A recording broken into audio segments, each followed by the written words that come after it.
Boa noite mais uma vez, meus irmãos. Vamos abrir nossas Bíblias em Apocalipse 2, continuar a nossa série. Apocalipse 2, versos 18 ao 29. Continua a nossa série Identificando Quem Sou. O tema do nosso sermão de hoje é Apeguem-se à Verdade. Apocalipse 2, versos 18 em diante. Diz assim: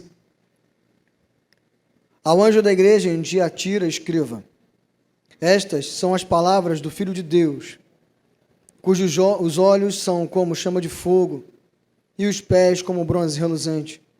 Conheço as suas obras, o seu amor, a sua fé, o seu serviço e a sua perseverança. E sei que você está fazendo mais agora do que no princípio.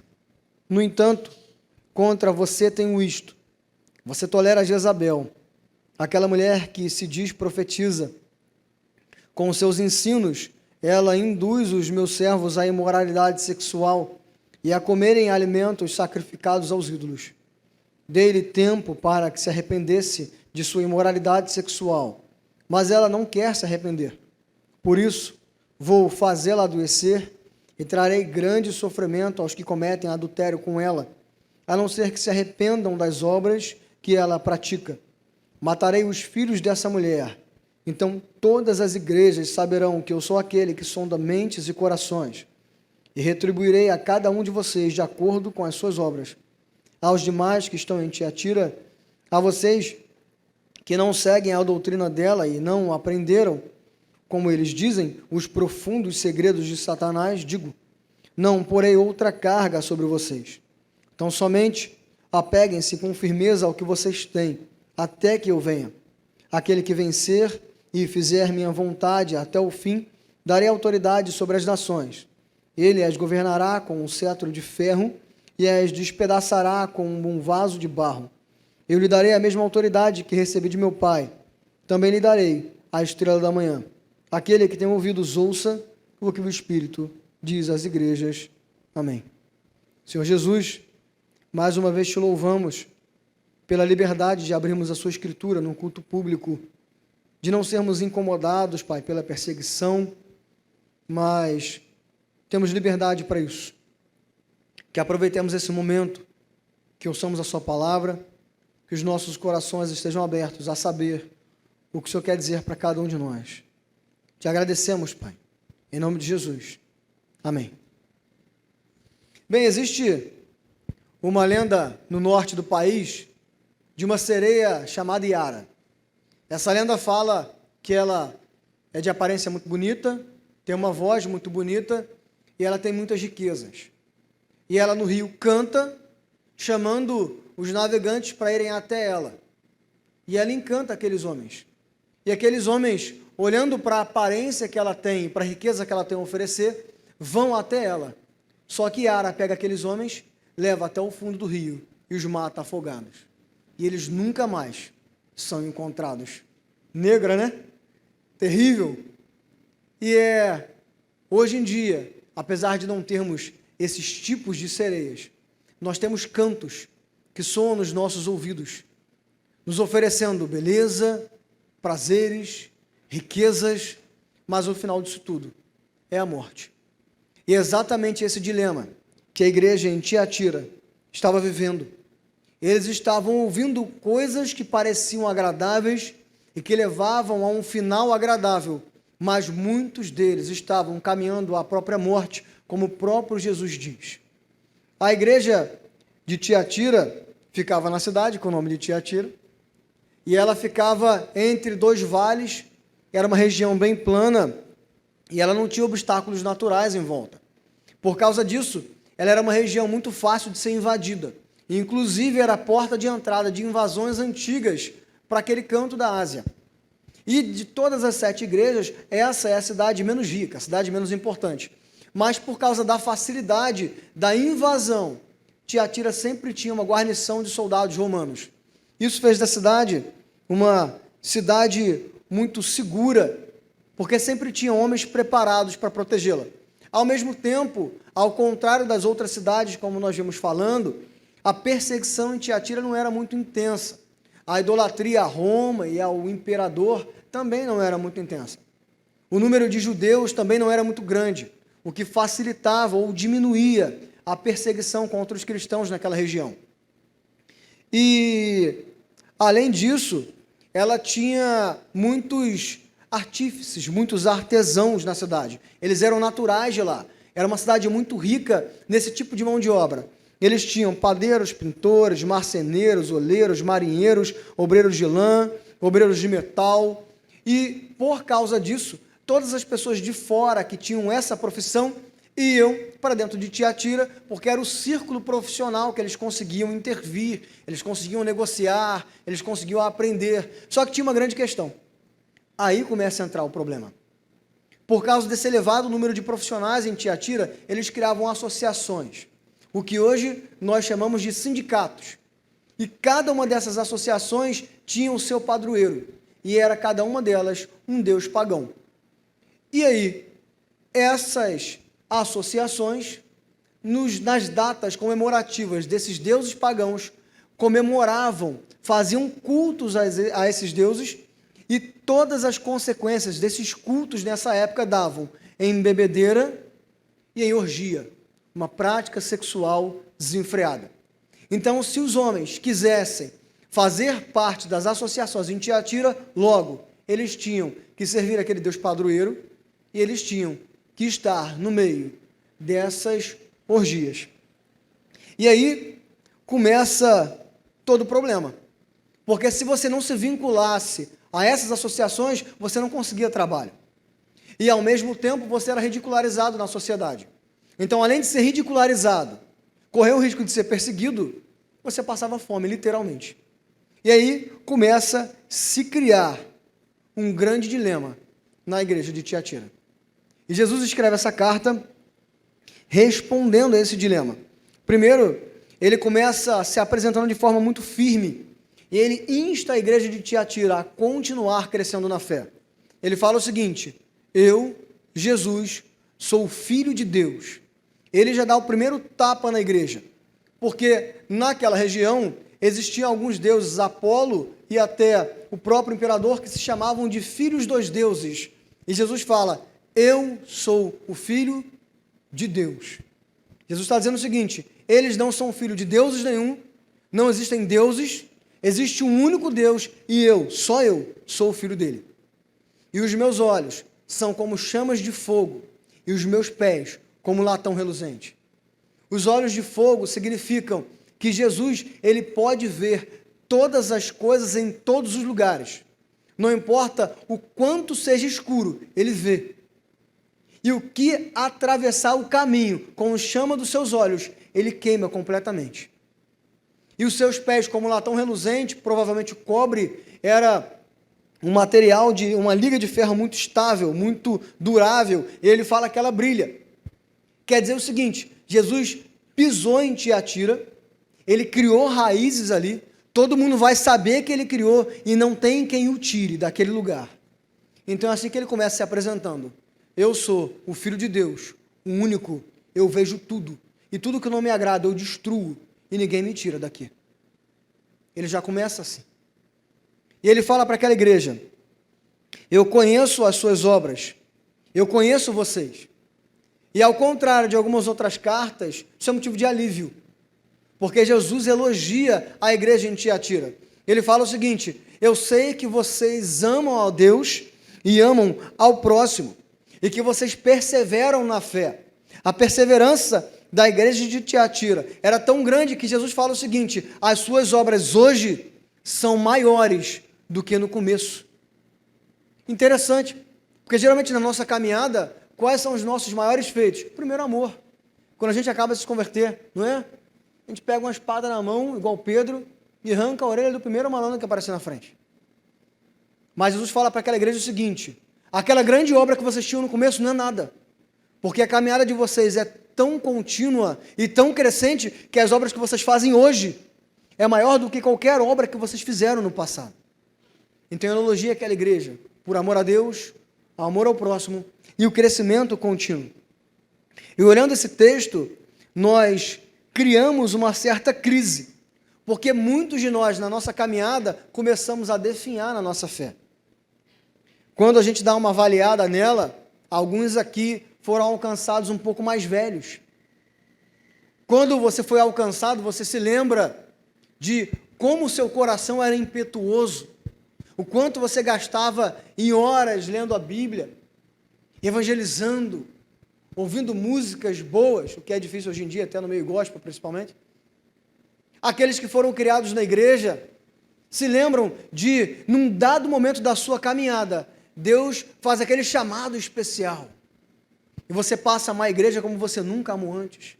E quer estar na igreja todos os dias. E quer ler a Bíblia todos os dias. E quer conversar sobre Deus todos os dias. Mas o problema é que com o passar do tempo, nós vamos nos afastando. As circunstâncias vão se fazendo tão grandes que aquilo vai abatendo a nossa fé. E no lugar de nós crescermos na fé, nós começamos a definhar. E muitos de nós, infelizmente, a única coisa que resta da nossa fé é a presença no culto, domingo à noite. Para aqueles que ainda vêm no culto de domingo à noite. Não temos mais aquele primeiro amor. Nós ficamos cristãos apáticos. Tudo fica só na memória. Mas Deus quer que a nossa fé cresça. Deus quer que a nossa relação dê frutos. Deus quer que a nossa caminhada com Ele seja uma caminhada de crescimento contínuo, de transformação das nossas vidas. Deus, Ele não é o bode expiatório das nossas relações familiares. Ele não é o pai que você vai descontar aquilo que você não pode descontar no seu pai. Ele não é a mãe que você vai descontar aquilo que você não pode descontar na sua mãe, no seu marido, no seu filho, no seu irmão, no seu empregado. Deus não é isso. Deus não é uma varinha de condão que você pede e plim, aparece o que pediu. Não é. Ele é um Senhor que submete as nossas vidas e exige que nós temos uma relação contínua, que dia a dia nós vamos crescendo na fé. E as nossas obras com os dias vão ficando maiores que as obras que nós vivemos no passado. Mas aí fica a avaliação. Como é a nossa relação com Jesus hoje? Como era a nossa relação com Jesus no passado? Como é a sua relação com seu pai, com sua mãe, com seu irmão, com o seu cônjuge, com o seu vizinho? É pior que no passado? Então, aonde Jesus tem mudado o seu coração? É a mesma coisa que no passado, até onde Jesus tem mudado o seu coração? Nós nos fizemos escravos das circunstâncias e paramos de crescer na fé. Mas Jesus exige na sua relação que nós temos com Ele, que essa escravidão seja deixada de lado. Jesus arrancou da nossa mão todo o jugo, Ele quebrou todas as correntes. Não existe mais motivo para nós andarmos escravizados a traumas do passado, a erros, porque Ele constrói uma relação nova com a gente todos os dias, e ela tem que ser contínua, crescente. Ele exige de nós isso. No segundo ponto desse texto, Jesus começa o seu discurso duro com a igreja, que Ele fala para ela não tolerar as más influências. E que mais influências eram essas? Existiam falsas doutrinas, existiam práticas perniciosas e corruptas dentro de Tiatira. E ele fala que o culpado dessa prática é uma profetisa chamada Jezabel. A gente lê esse nome, a gente toma um choque, né? Porque a gente lembra lá do Antigo Testamento, Jezabel, esposa de Acabe, a mulher que levou a desgraça completa a Israel. Ela levou o culto pagão, ela levou a idolatria a Baal e a deusa Azera, que eram deuses da fertilidade, e ela corrompe todo Israel. Ela é a porta de entrada para uma crise terrível que acontece naquele país. Mas essa é uma outra Jezabel, tão ruim, tão perigosa quanto.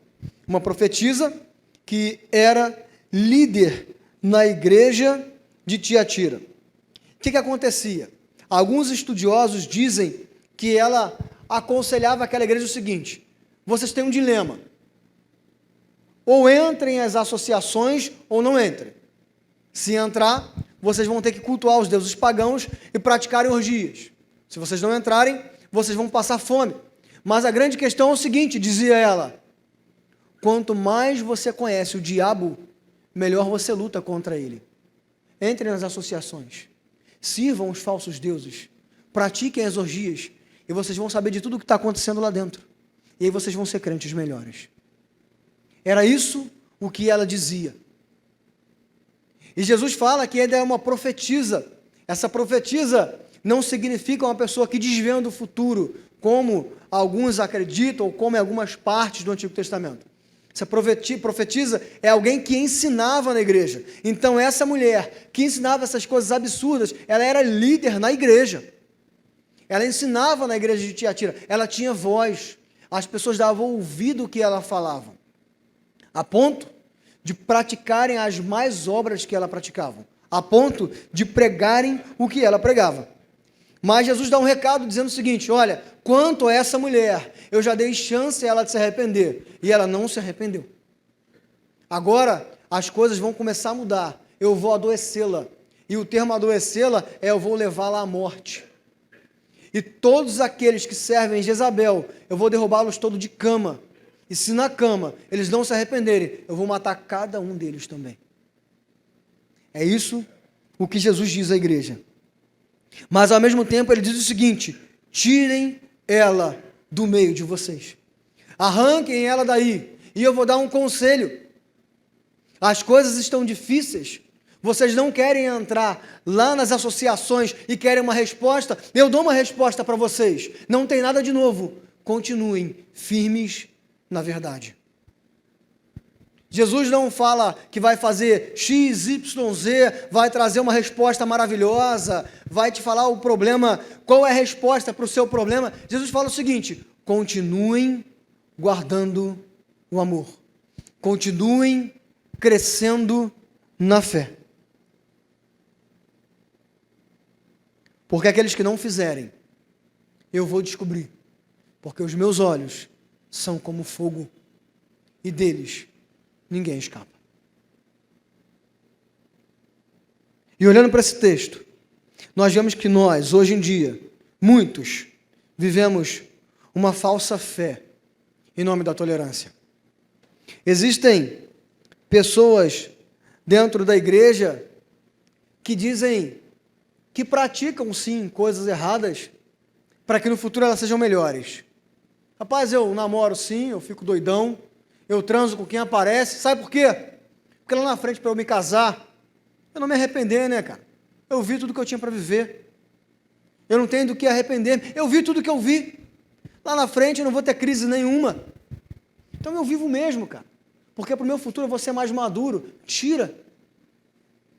Ah, eu faço sexo mesmo porque eu tenho que conhecer o outro, porque vai que não. O ser humano foi feito por sexo, irmão. Não tem essa de ruim ou bom, não. Isso é mentira. É mentira que Jesus fala para a igreja, uma mentira escondida de verdade, mas ela pertence ao diabo. Isso não existe. Isso é uma falsa tolerância. Existem pessoas também dentro da igreja que, como Jezabel, trazem mais influências, criam crises, discordância, disseminam raiva, dúvida, inveja, e elas ganham tamanho. E as pessoas ouvem, porque quem não gosta de ouvir uma fofoca? Quem não gosta de saber da vida do outro? Não é? Não é à toa que no YouTube está cheio de youtubers que contam a sua vida, porque todo mundo pede. Quem não gosta de saber o pecado escondido do outro, pô, maravilhoso, porque ninguém pode apontar o meu, eu sei o de todo mundo. E essas pessoas que se travestem em nome da verdade, não, eu digo porque é verdade, né, Samuel? Chega aquele que fala, também é mentira, está levando discordância para dentro da igreja, travestida de verdade, travestida de amor, falsos profetas. Por isso, de acordo com a carta de Tiatira, nós não devemos permitir que essas pessoas ganhem espaço dentro da igreja. Interessante que todos os discursos duros da Escritura de um crente com outras pessoas nunca é contra as pessoas do mundo. todos os discursos que a Bíblia fala, para você como cristão, pensar 2 vezes com quem andar, é contra falsos cristãos. 1 Coríntios, capítulo 5, Paulo fala isso. Cuidado, não andem com pessoas imorais, avarentas, idólatras, caluniadoras, alcoólatras, pessoas que roubam. Mas antes ele fala, mas eu não digo para a pessoa do mundo, porque senão você tinha que sair dele. Eu digo para aqueles que estão no meio de vocês, quanto a esses, nem sentem à mesa para comer.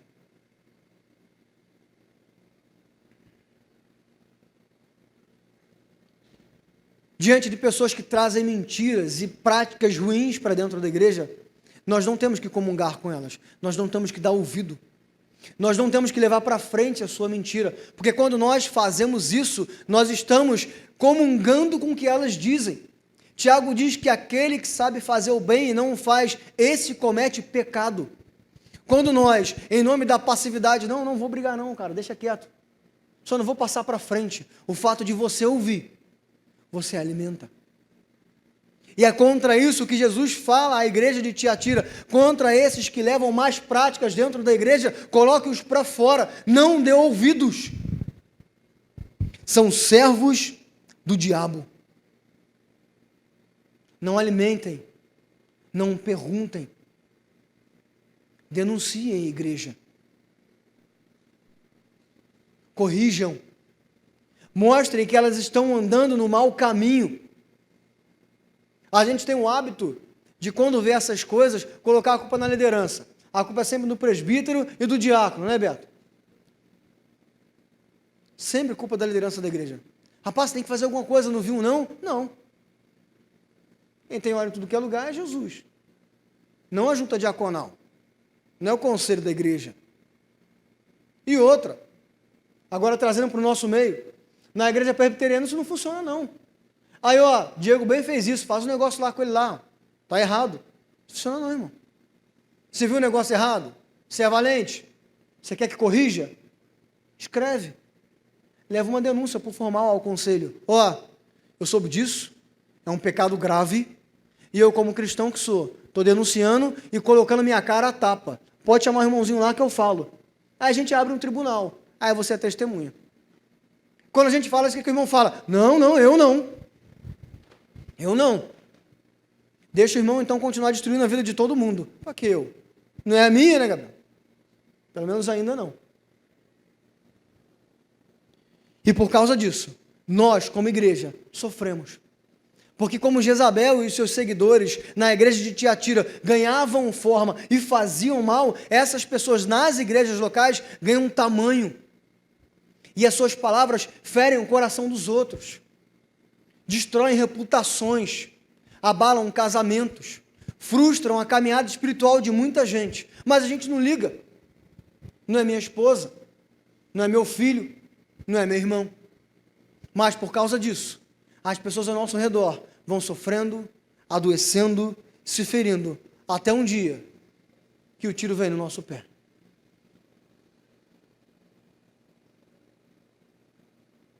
Mas Jesus diz, para não tolerarmos essas pessoas no nosso meio. Pelo contrário, para aqueles que estão na fé, continuarem permanecendo na fé. Para aqueles que estão longe da fé, para voltarem a caminhar na fé. Como eu disse, meus irmãos, Jesus não traz nenhuma resposta mágica para a igreja em Tiatira. Ele fala, as coisas estão difíceis. Eu sei que as coisas estão difíceis. Eu sei que muitos de vocês estão passando crise financeira, que estão com medo de passar fome, que estão com medo de serem ridicularizados. Eu sei que muitos de vocês não sabem o que vai ser do amanhã. Mas eu digo, não temam a opressão. Continuem fiéis. Continuem agradando a Deus. Continuem com a sua vida de oração. Continuem com a sua vida de serviço ao próximo. Porque eu, o Senhor, governo sobre todas as coisas. A mensagem de esperança que ele traz para Tiatira é o seguinte: essa pressão uma hora passa, mas quando tudo isso acabar, eu vou julgar todas as coisas. E eu, quanto a esses que vos perseguem, eu vou destruir um por um, e você, que permanece fiel, julgará o mundo comigo. Continue firme, não cedam aos mistérios de Satanás. Essas pessoas dizem que conhecem o amor, essas pessoas dizem que conhecem a verdade, mas elas não conhecem. Permaneçam firmes na fé. Conservem o que têm. E assim, vocês serão vencedores. Para a gente, essa mensagem também funciona. Essa mensagem também é uma resposta de Deus, que nós continuemos firmes na fé. Muitos de nós temos passado por momentos difíceis, em todos os sentidos, todos. Alguns já passavam até antes da pandemia, ela só intensificou um pouco. Outros descobriram que tinham problemas antes, na pandemia. Outros descobriram problemas nela, mas independente disso, o problema existe. Isso nos incomoda. E a gente ora todo dia: Senhor, me dá uma resposta, Senhor, me dá uma direção, Senhor, me traz um caminho, me traz uma luz. Mas Deus diz para a gente: continuem caminhando comigo. Essa é a resposta de Jesus para a vida de cada um de nós. Você quer saber o que fazer? Quer saber o que vai ser da manhã? Continuem fortes na fé. Continuem amando a Deus sobre todas as coisas. Continue amando o seu próximo como a ti mesmo. Uma hora, isso tudo vai passar. A Escritura não promete para nenhum de nós que Ele vai te dar a resposta do seu problema. Tem gente que tem o hábito de dizer: Deus tem um propósito para todas as coisas. Tem. Mas não significa que Ele vai dizer para você qual é o propósito. O propósito pertence a Ele. Ele pode dizer, como pode não dizer. Tem coisa que a gente vive, que a gente passa já sabendo qual é o propósito. A gente é teimoso. Rapaz, eu estou tomando essa surra aqui por causa daquele negócio lá. Alguns descobrem no meio, outros descobrem no final, outros nunca vão descobrir. Porque a intenção final não é descobrir porque você sofre ou não. A intenção final é, independente do sofrimento ou não, continuar servindo a Jesus. Essa é a resposta de Jesus. Continuem caminhando na fé, porque Ele é o autor da fé. A fé não é sua. Se fosse nossa, filhão, a gente já teria parado no caminho há muito tempo. A fé é do autor, Jesus, e é Ele quem plantou no nosso coração, e é Ele quem sustenta essa fé, e é Ele quem nos renova. Continuem caminhando na fé. Para aqueles que não estão caminhando firmes na fé, Jesus diz: volte para o caminho, antes que eu faça você sofrer. Aí é pior. Melhor sofrer por estar certo do que por estar errado. Então, aquele que hoje serve como manifestação de discórdia na igreja, de raiva, de inveja, saia desse caminho. Encare a realidade. Entenda que você é tão fraco quanto aqueles que você diz ser. Entenda que isso que você chama de amor, na verdade, é raiva, é frustração, é desânimo, é trauma. Entenda que o problema não é o outro, é o seu coração. E volte, prostre-se diante de Jesus e pede para Ele consertar o seu coração e colocar você de novo para amá-lo acima de todas as coisas e ao teu próximo como a ti mesmo. E você que foi ferido por tais pessoas e que fica colocando isso como desculpa a vida inteira, volte. Muitos de nós já fomos feridos, muitos de nós. E às vezes nós inventamos desculpas: mas Senhor, eu não posso voltar porque eu estou ferido, eu estou com raiva, eu estou triste. Aquela pessoa continua lá inabalável. Volte, que quem é o juiz não é você, é Deus. Ele pode julgar hoje, Ele pode julgar amanhã, Ele pode não julgar agora, mas no final de todas as coisas, todos passarão diante do justo juiz. Não há desculpas para continuar se penalizando, trabalhando com autocomiseração. Acabou esse tempo. Volte. Jesus cura a sua alma. É difícil isso. É difícil porque o mundo que nós vivemos é um mundo escuro, cheio de trevas. Cada dia que passa, nós descobrimos mais e mais pessoas cheias de raivas, que querem ferir a gente. A cada dia que passa, nós nos frustramos com pessoas que nunca achávamos que ia nos frustrar. Elas nos ferem, elas nos afligem, elas nos traem em todas as camadas da sociedade.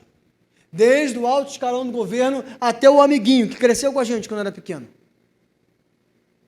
E é difícil ouvir isso e dizer, Senhor, mas como vencer tanto mal, tanta raiva, tanto ataque desnecessário?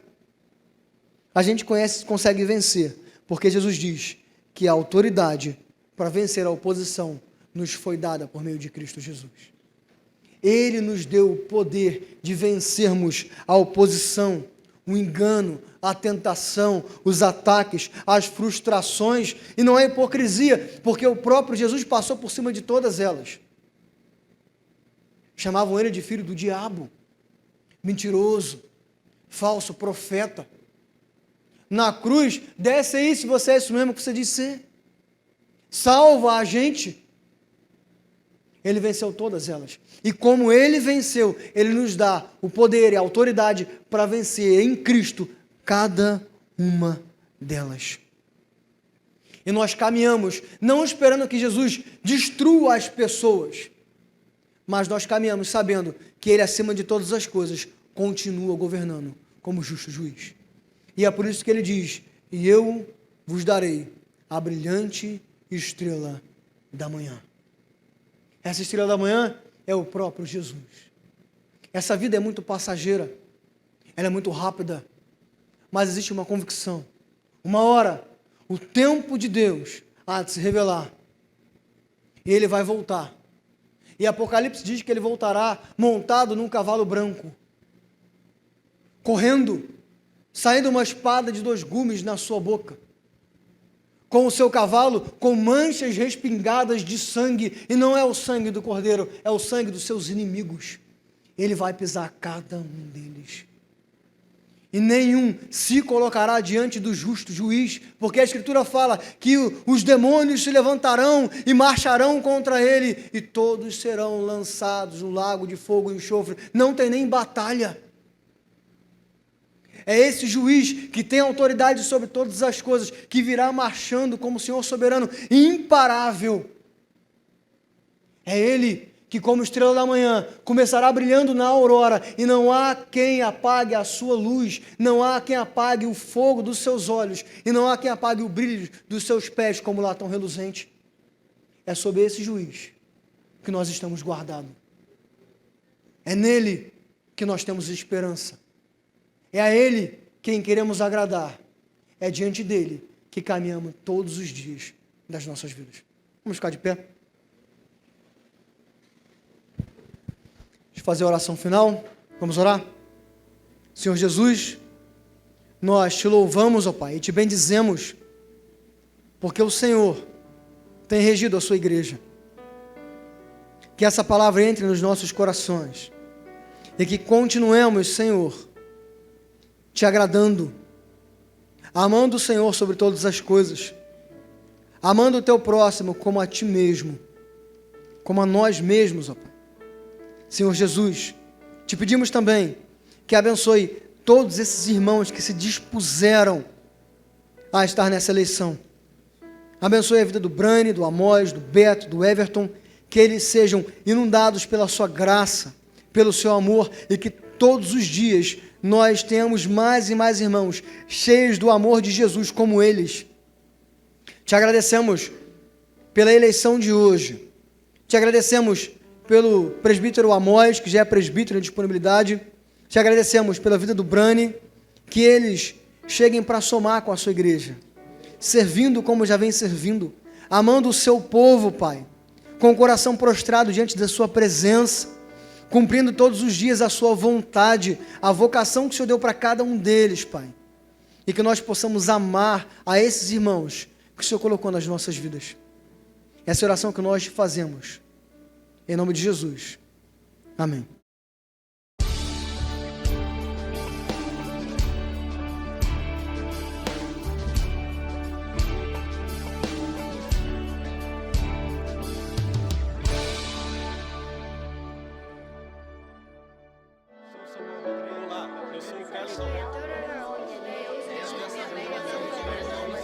Igreja Presbiteriana do Brasil, há 160 anos, abençoando a nação brasileira.